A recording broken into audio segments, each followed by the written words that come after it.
শত্রু। আজকে আমি আপনাদের বলে দেবো শত্রুকে কিভাবে আপনি বশ করে রাখবেন বা শত্রুকে কিভাবে আপনি জব্দ করবেন। দেখুন, এখন যা দিনকাল শুরু হয়েছে, তো এমন কোনো মানুষ নেই যে তাদের শত্রু নেই। প্রায় প্রত্যেক মানুষেরই কিন্তু এখন অনেক শত্রু হয়েছে। তার বলতে পারেন একটাই কারণ, এখন মানুষের দেখুন মেন্টালি মানুষ অনেক ডিস্টার্ব থাকে। এছাড়া আরেকটা কারণ আছে, যেটা হচ্ছে মানুষ খুব বেশ কিছু ক্ষেত্রে দেখবেন, মানে আপনি যখনই কোনো কিছু একটু ভালো কিছু করবেন, তখন কিন্তু তারা আপনার সাথে চরমতম শত্রুতা করছে। সোজা কথায় আপনার উন্নতিতে তারা বাধা দিচ্ছে। এই শত্রুতার জায়গাটা কিন্তু এখন সাংঘাতিক হারে বেড়ে গেছে। তার জন্য কি হচ্ছে, যে শত্রুতার জন্যে মানুষ কিন্তু তার কিন্তু সুখ শান্তি আর তেমন কোনো কিছু অবশিষ্ট থাকছে না। হয়তো কিছু ক্ষেত্রে আপনি অত্যন্ত ভয়ও পেয়ে যাচ্ছেন, কারণ শত্রু আপনাকে ক্ষতি তো করছেই, কিছু কিছু ক্ষেত্রে আপনাকে ব্ল্যাকমেল পর্যন্ত করছে। আমি এত বছর ধরে যেহেতু কাজ করছি এই পেশাতে, তো আমি দেখেছি অনেক ক্লায়েন্ট বলেন, শাস্ত্রীজি আমাকে নানাভাবে হ্যারাসমেন্ট করছে, আমার উপরে একটা চাপ তৈরি করছে সে, এবং আমি বাধ্য হচ্ছি তার অনেক কিছু মেনে নিতে। তার চিন্তা করুন সে কোন পর্যায়ে শত্রুতাটা করছে। অনেকের ক্ষেত্রে আবার দেখেছি যে প্রতিবেশী কিন্তু সাংঘাতিকভাবে শত্রুতা করে। প্রতিবেশীর জায়গায় শত্রুতা বা এলাকায়, যে এলাকায় আপনি থাকেন সেই এলাকাতে কিন্তু আপনার শত্রু কিন্তু প্রচুর। মানে আপনি যে একটু ঠান্ডাভাবে যে একটু ঘুরে বেড়াবেন এলাকাতে বা কোথাও যাবেন দোকানে বা বাজারে, মানে সে কিন্তু আপনাকে নানাভাবে লাঞ্ছিত করছে। তো এই শত্রু দমনের আজকে খুব সোজা সাপটা একটা উপায় আমি আপনাদের বলে দেবো। শত্রুকে নিয়ে আপনার আর কোনো দুঃখ থাকবে না বা ভয় থাকবে না। কারণ দেখুন, আপনি শত্রুর ভয়ে কিন্তু বেশি দিন থাকতে পারবেন না। কতদিন আপনি বাঁচবেন শত্রুর ভয়ে, এটা কিন্তু হয় না। মনে রাখবেন, আপনি সঠিক থাকবেন, আপনি সৎভাবে থাকবেন, আপনার কোনো শত্রু জানবেন আপনার কিচ্ছু করতে পারবে না, আপনার কোনো ক্ষতি করতে পারবে না। শুধু আপনি মা তারার নাম করবেন, ব্যাস। কোনো শত্রুর ক্ষমতা নেই আপনারকে কোনো ক্ষতি করার। কারণ জানবেন, কিছু মানুষ আছে যারা অন্যের ক্ষতি করে, আমি আপনাদের আগেও বলেছি, তারা আনন্দ পায়, তারা খুব আনন্দ পায়। আপনার যখন মানে খারাপ সময় চলে বা আপনার যখন ক্ষতি হয় বা আপনি যখন কোনো বিপদে পড়েন বা আপনার যখন সাংঘাতিক কোনো কিছু হয়, দেখবেন তারা কিন্তু খুব আনন্দ পায়। এটা হচ্ছে শত্রুর একটা নেচার। তো এরকম যখন আপনি পরিস্থিতি দেখবেন, আজকে আমি একটা জিনিস আপনাদের বলে দিচ্ছি, আপনি এটা অ্যাপ্লাই করুন। দেখবেন সেই শত্রু কিন্তু চিরতরে কিন্তু আপনার থেকে পুরো সরে যাবে। সেই শত্রু আপনার সাথে আর কখনো কোনো শত্রুতা করতে পারবে না।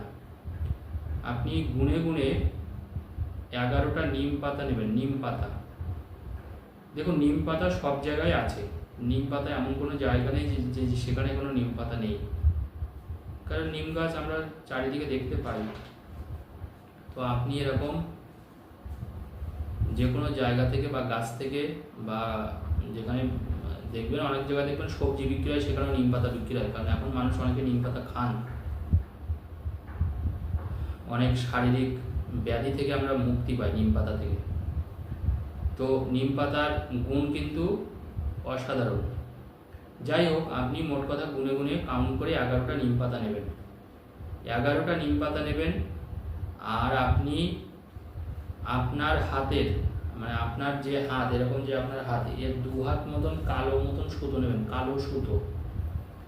2 হাত কালো সুতো আর 11টা নিম পাতা, মাথায় রাখবেন কিন্তু 2 হাত কালো সুতো, মানে আপনার হাতের, আপনি আর যদি শত্রু থাকে, মানে আপনি যেহেতু কাজটা, যিনি কাজটা করবেন তার হাতের 2 হাত। 2 হাত মানে কতটা, এই আমাদের কনুই যেটা আছে, কনুই থেকে এই আঙুল পর্যন্ত এরকম 1 হাত হলো, আর 1 হাত এরকম মেপে আপনি 2 হাত কালো সুতো নেবেন।